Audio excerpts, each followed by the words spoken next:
Well, James Jeffrey told me that although the US was not around the table at that Istanbul summit last weekend, there was big steps taken there, he said, by France, Germany and Russia and Turkey together towards putting an end to the civil war in Syria. That said, he said the situation on the ground remains dangerous and very complicated. The reason, he said, is because the amount of foreign forces who are currently in various parts of the area, and he put the blame directly for that on Russia, and he criticised them for fully backing the regime of Bashar al-Assad. Let's take a closer listen to exactly what he had to say.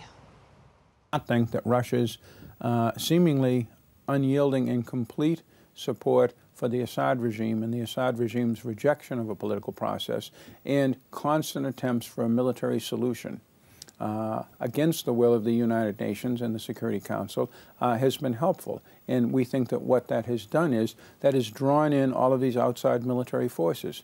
Now we're staying on. Now you have Turkish troops in large numbers in the whole northwest of the country. You have Israeli Air Force units flying all around the country hunting Iranians who are moving in long-range systems to put Israel at risk.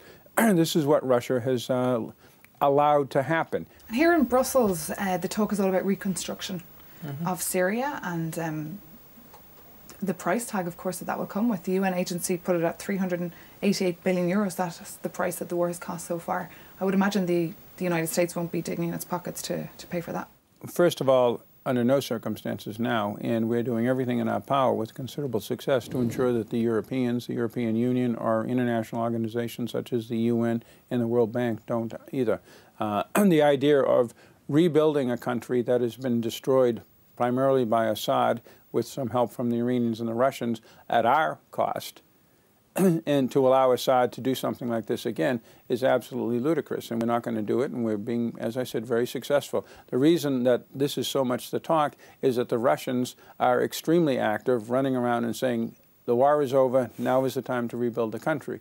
But almost half the country is not in the Assad regime's hands. Half the population has fled his area to either be in our or the Turkish areas or across the borders in Turkey, Jordan, or Lebanon. So he's far from having won the conflict. And as I said, what he has done is draw in 5 armies that are at, to some degree, at odds with each other, with considerable risk of escalation. So, no, this isn't a one conflict. It's a dangerous conflict, and we're very much engaged to see that we get our 3 outcomes. And one tool to ensure that we get them is no reconstruction flows until we see cooperation from the regime, which we haven't seen so far.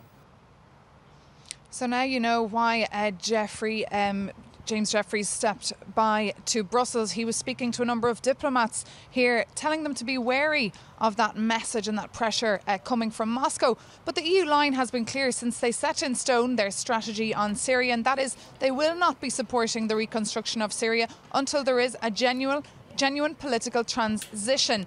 That said, Federica Mogherini, the EU's chief diplomat, has been focusing on post-conflict Syria. She's been pumping lots of money, along with EU member states, of course, as well, into the humanitarian side of things. Over 10 billion euros has been spent by the EU and its member states focusing on that humanitarian situation in Syria. But it's in, of course, the interests of the European Union to work with Russia and focus on the future of Syria, because they do not want to see a number of migrants and refugees arriving on European soil again, as that's politically one of the most divisive issues, and it's tearing the European Union apart right now.